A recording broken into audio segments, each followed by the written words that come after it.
അസ്സലാമു അലൈക്കും വറഹ്മത്തുള്ളാഹ്. എന്തൊക്കെയുണ്ട് സുഹൃത്തുക്കളെ, സുഖം തന്നെയല്ലേ?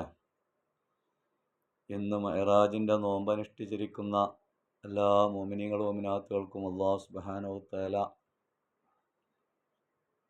അവനിലേക്ക് സ്വീകാര്യമാക്കി അവൻ്റെ യഥാർത്ഥ മുത്തഖീങ്ങളിൽ നമ്മളെല്ലാവരെയും അള്ളാഹു ഉൾപ്പെടുത്തി തരുമാറാകട്ടെ. അള്ളാഹുവെ, അടുത്ത വർഷം ആരാണോ ജീവിച്ചിരിക്കുക എന്ന് ഒരു നിശ്ചയമില്ലാതെ ജീവിക്കുന്ന ഞങ്ങളുടെ മാതാപിതാക്കളും ഉറ്റവരും ഉടയവരും പലരും ഇന്ന് ഖബറിലാണ്. അള്ളാഹ് അവരൊക്കെ ഹദറാത്തുകളിലേക്ക് ഞങ്ങളുടെ എല്ലാ ഇബാദത്തുകളുടെയും എല്ലാ സൽക്കർമ്മങ്ങളുടെയും പ്രതിഫലം നീ എത്തിച്ചു കൊടുക്കണേ അള്ളാഹ്. അവരെ ഖബർ നീ സന്തോഷത്തിലാക്കി കൊടുക്കണേ അള്ളാഹ്. ഞങ്ങൾക്ക് ഒരുപാട് കഷ്ടപ്പെട്ട് ഞങ്ങളെ പോറ്റി വളർത്തിയ ഞങ്ങളുടെ മാതാപിതാക്കൾ, ഉറ്റവർ, ഉടയവർ എല്ലാം ഞങ്ങളോട് കൂടെ മുത്ത് റസൂലുള്ളാഹിൻ്റെ ചാരത്ത് ഞങ്ങളെല്ലാവരെയും നീ എത്തിക്കണേ അള്ളാഹ്. അള്ളാഹിൻ്റെ നിക്കാഹിനെ കാണാനുള്ള ഭാഗ്യം ഞങ്ങൾക്ക് നീ നൽകണേ അള്ളാഹ്.